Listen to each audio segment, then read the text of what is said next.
David has been charged by LA with first-degree murder with special circumstances, lying in wait in the killing of 14-year-old Celeste Rivas Hernandez, RIP, a charge that carries a potential sentence of life without parole or death penalty.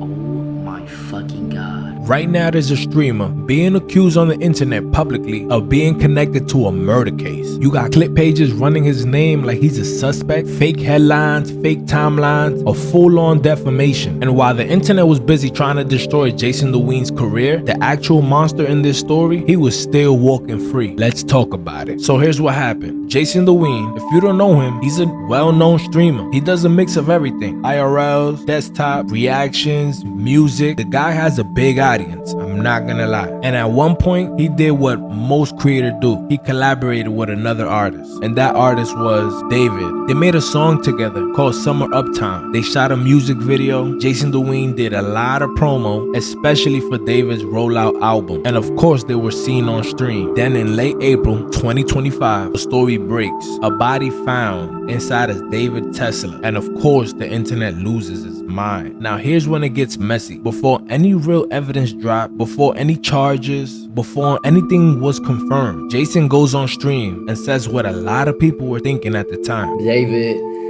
somebody, hey, I'm gonna say this right now. He didn't kill anybody, bro. He didn't kill anybody. There's no way. There's no way he's been on tour. He didn't kill anybody. He's been on tour. He literally performed yesterday. Bro, do you see the videos that he makes? There's no way he's killing somebody. He was framed. Either he was framed or my theory is somebody killed someone and stole David's car and left it in the trunk.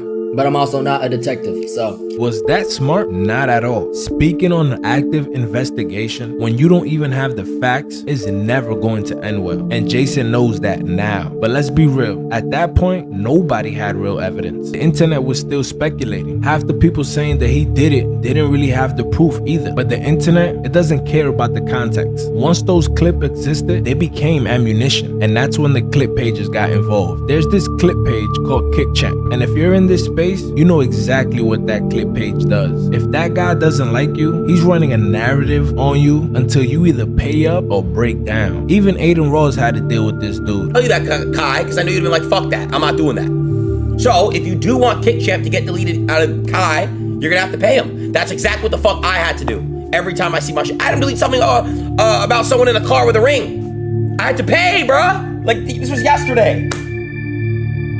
But Kai, I'm down to stop paying him and you and I can double up on our lawyers and sue. I have a feeling we'll win a defamation case. Just saying. This motherfucker blackmails me every fucking day, Kai. I wake up to it. Bro, what is he doing? It's basically a shakedown operation disguised as a clip page. So what does KickChamp do with the David situation? He doesn't just clip Jason's old defense. He starts posting fabricated connections. I bet, nah. Directly involved. Okay, bet. I bet. Nah, I'm saving this shit. Let me save this shit. I might download videos. Actually, let me screenshot this shit, bro.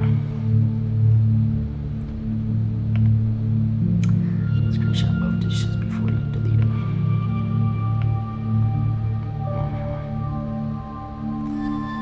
That's one. Let's go on, bro. Hope Rainbet's paying you enough, buddy. Hope Rainbet's paying you enough, buddy. I know exactly how much they're paying you too, buddy. Hey, they offered Ween updates bread too. Not exactly. Hey, it's not enough.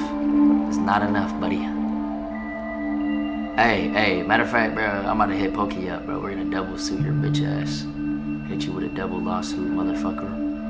If you read those again, those posts aren't opinions. These are accusations. This page is publicly implying that a streamer who made a song with the guy is somehow an accomplice or had knowledge of a murder at that. And then it gets worse. KickChamp drops a post with a timeline. A lot of different back and forth texts and calls that were seen by the police as if Jason is a person of interest. He is not. Let me be clear. Jason The Ween is not a suspect. He was never a suspect. There is zero evidence connected him to anything. But of course, that didn't stop the narrative. And it didn't stop until Jason said enough is enough. And guess what happened after that? He scrubbed his whole page, really. If you look right now, you won't see Jason's name anywhere. It's funny how that works, right? You're big and bold until someone mentions lawyers. Now, Jason retracted his original defense. He went on stream and said publicly he does not condone anything that David has done, and saying that he's not even close friends with him. Because the narrative that's been spun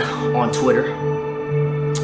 First off, I want to retract my statement. Obviously, the other day, I was defending David before all the new evidence came out. I do not condone anything that David has done or is doing.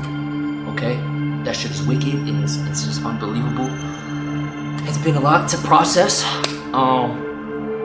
And one more thing, I want to say, the girl that I met named Celeste at the FaZe house is not the same Celeste that was killed. RIP to that girl.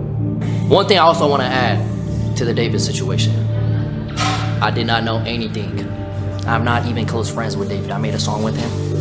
Alright, I had dinner with him one time in a group setting, and then motherfuckers saying I'm best friends with him. No, bro.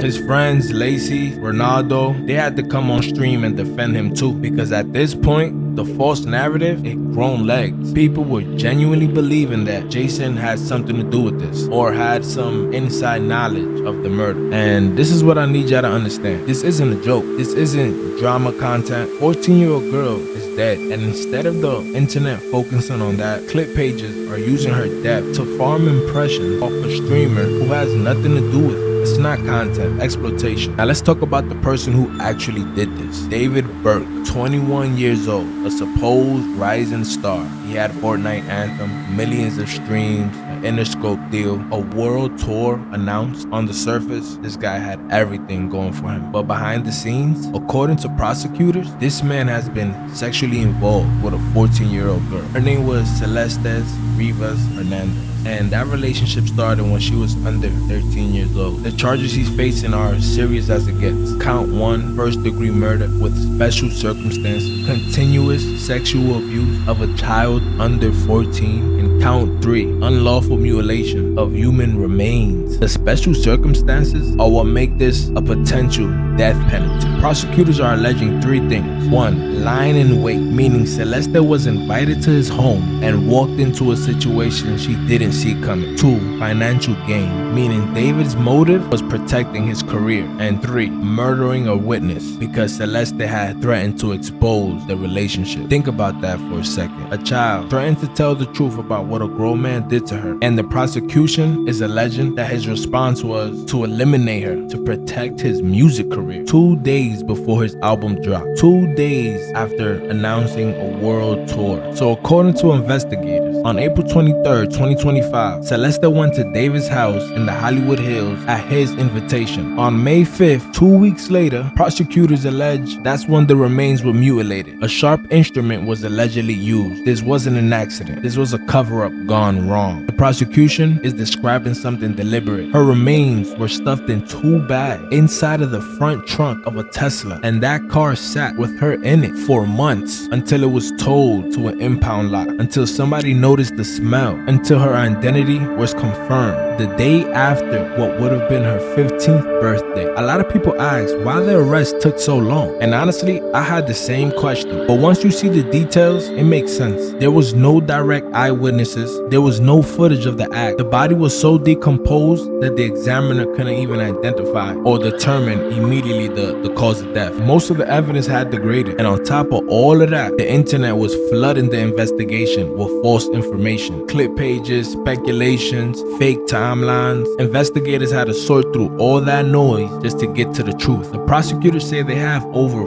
40 terabytes of digital and forensic evidence. They also had cooperating witnesses, people in David's circle who apparently started talking. And that's the part that should scare anyone who was close to this dude. Because if you knew and you stayed quiet, that's a problem. And if you didn't know, then you're in the same position as Jason. Someone who collabed with a person who had no idea what he had going on behind the scenes. The difference is Jason's being punished on the internet for it. And the people who actually knew, some of them might be cutting deals right now as we speak. But here's what bothers me about all of this. The internet had a choice. A child was murdered. A man has been charged. The evidence is all piling up. And instead of focusing on that, instead of focusing on justice for Celeste, a significant chunk of the internet's energy went towards destroying a streamer's career who just made a song with the wrong person. Unfortunately, that's the system we've built. Clip pages don't face any consequences. They post lies, farm, and if it blows up in their face, they just delete the post. No accountability, no correction, just on to the next target. And I kind of hope Jason follows with this lawsuit. Not for the money, for the principle. Because if there's no consequences for publicly accusing someone of involvement in a child's murder, then what are we even doing here? So what happened to Celeste Rivas Hernandez is the only story that should matter here. A 14-year-old girl lost her life. Her family is grieving. And the person charged with taking her from this world is sitting in a cell, facing the most serious charges the DA office has to offer. Everything else, the clip pages, the fake accusations, the streaming debates, all of that is just noise. Rest in peace, Celeste. If you're new here, this is what we do in the official society. We don't farm drama. We break down how the game actually works. If this is the type of content you're looking for, then you already know. Hit that subscribe button and join the official society. Make sure y'all hit that notification bell so you don't miss none of the videos, and hit a like